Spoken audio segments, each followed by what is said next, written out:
dedicated to eastern and southern Kentucky. This is WYMT Mountain News Weekend Edition.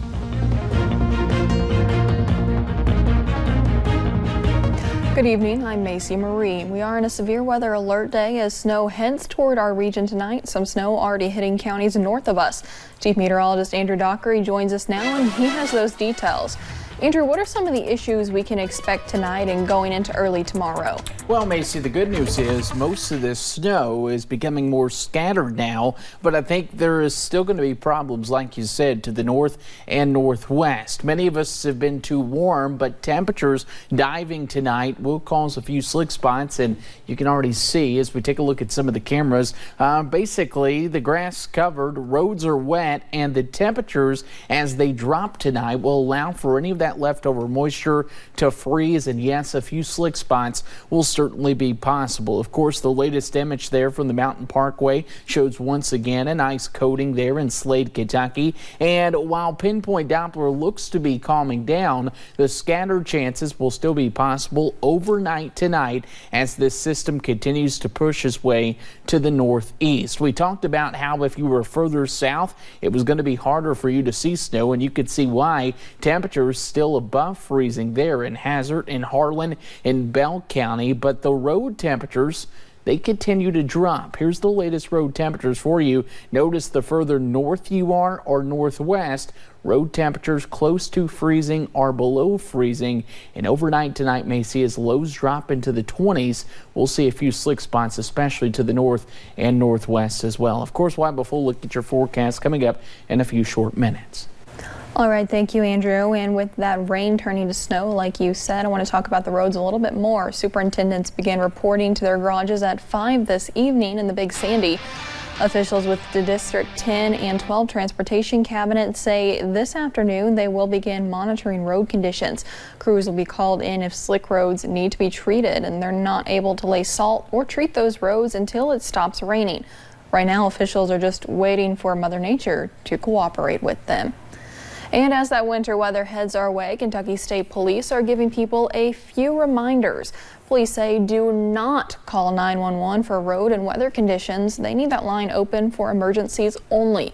Make sure you slow down when there is any snow or heavy rain falling and leave space between you and the vehicle in front of you. Also, if you see first responders, move over and slow down or pull over if you get the chance. More than 8 months ago, a person or several people broke into the Union Association building of the Old Regular Baptist Church in Pike County. On Wednesday, 24-year-old Michael Adar turned himself in and was arrested. WYMT's Marianne Fletcher caught up with one man who attends the church to learn more. A rainy but hopeful Sunday. He volunteered and went in and gave himself in. We were thankful he did that. In June of last year, this man, Michael Adair, reportedly vandalized the Union Association building of the Old Regular Baptist Church in Pike County. It cost us quite a bit of money, quite a bit of labor. If it wasn't for the help of many, damage costs could have added up to nearly $10,000. The people have worked so hard here to establish this, and they come along and vandalized it. It's very upsetting. Instead, after some help from donations and free labor, repairs totaled nearly $7,500. And we're thankful for every donation and all the workers that help work to get it back in shape. Jimmy Dale Sanders has been a church member for 50 years, and although it's easy to be upset with Adair for the damages, God teaches us not to hate, to love people, although we get upset at times, naturally. Sanders says he hopes Adair will turn his life around and get the help he needs. We're glad he come forward, admitted it, so we'll see where it goes from here. Hopeful for the future. Just come and see us. In Pike County. Come and see us. Marianne Fletcher, WYMT Mountain News. Michael Adair is charged with second-degree arson. Over in Carter County, dispatchers say 2 deputies were involved in a crash on I64 this afternoon. It happened near the 154-mile marker. No injuries are reported, but the westbound lane is closed while the site is cleaned up. We do not know what caused the crash at this time, but take a look. A lot of snow falling there, and dispatchers say the interstate is slick in a lot of spots right now. The Lexington Fire Department says the coroner was called to the scene of an accident involving a train and a person. It happened near the Fayette-Jessamine County line this morning. The accident occurred along the tracks between Waveland Park and Brannon Crossing. We will continue to update this story both on air and online as more information becomes available. You can check that out on WYMT.com. A new report shows the U.S. now has the highest number of deaths in nearly 3 decades for people walking on or near the street. The increase happening in 2018 in 25 states and the District of Columbia. The Highway Safety Association analyzing the numbers across different counties and projecting that 6,227 pedestrians died in 2018, the highest number since 1990. Driving too fast, under the influence, and using a phone while driving could all factor into the increase. Laurel County deputies are asking for help finding a woman who went missing on February 27th. This is Kimberly Gullet. She was last seen in Manchester, and anyone with information is asked to call the Laurel County Sheriff's Office.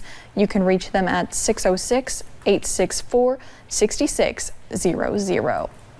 Buckhorn Lake is at 825 feet as of this morning. Here's a video of the lake from last week. The Army Corps of Engineers Louisville District says the lake is falling. The gates are set at maximum capacity right now. Winter pool is 757 feet.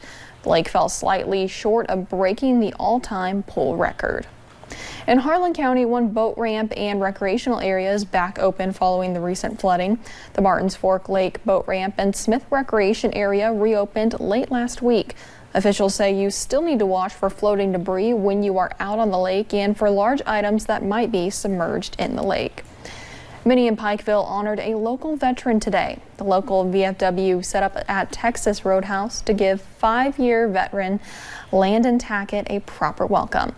Fire trucks, ambulances, and police cruisers set up to show their appreciation. Tackett had no idea any of this was going to happen today. Jimmy Carter, City of Pikeville mayor, even gave Tackett a key to the city. I just want to thank everybody that came. It's raining, the weather's horrible, and for people to stand here in the rain and be cold to support me, that's the greatest honor I could ever have. Now Tackett says he's planning to take some time off to allow his body and mind to recoup. Officials with Texas Roadhouse say they're happy to help honor Tackett for his years of bravery. On Thursday, a well-known face around Johnson County died from health complications. WYMT's Lauren McCourt sat down with family and friends who talked about the legacy she left. Eagles, if you attend any event at Johnson Central, you probably recognize this face. Kathy Gullet. But she only retired from teaching. Her involvement with the school never stopped. Those who knew Miss Gullet say she was always involved at the school. Name one person you think of when you say the name Johnson Central, and the first name you're going to think of is Kathy Gullet. And became everyone's biggest cheerleader. She was always there for everything, whether it be school or family. But you rarely saw Kathy without her biggest fan. You never saw one without the other. From coaching golf to keeping stats at basketball games, her husband was always the one by her side, cheering her on. Kathy kept the scorebook, Nelson kept the score clock. Supporting the county they love. Saturday night was the first big event at Johnson Central without those well-known cheers and smiles. When the boys basketball team won the regional championship, Kathy was on everyone's mind. I can't help but think that our 15th region championship was for her. Knowing this win would make her proud. She wouldn't want us to be sad. She just wants to celebrate her life, and she wants us to live in the championship right now. Yeah. She'd be so proud. And even though she is no longer on the sidelines, she's just a great person, and it'll be a big loss. It really will. Her legacy will remain forever. In Johnson County, Lauren McCourt, WYMT Mountain News. Kathy Gullet's funeral will be at 1 o'clock tomorrow in the gymnasium of Johnson Central.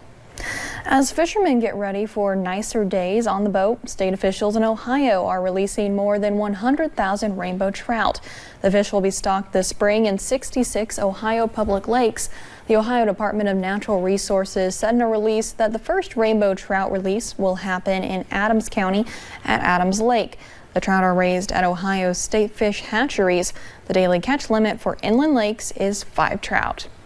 More Kroger-owned stores will ban Visa credit cards as a way to pay. The supermarket chain announced Smith's Food and drug stores will stop accepting visas beginning April 3rd.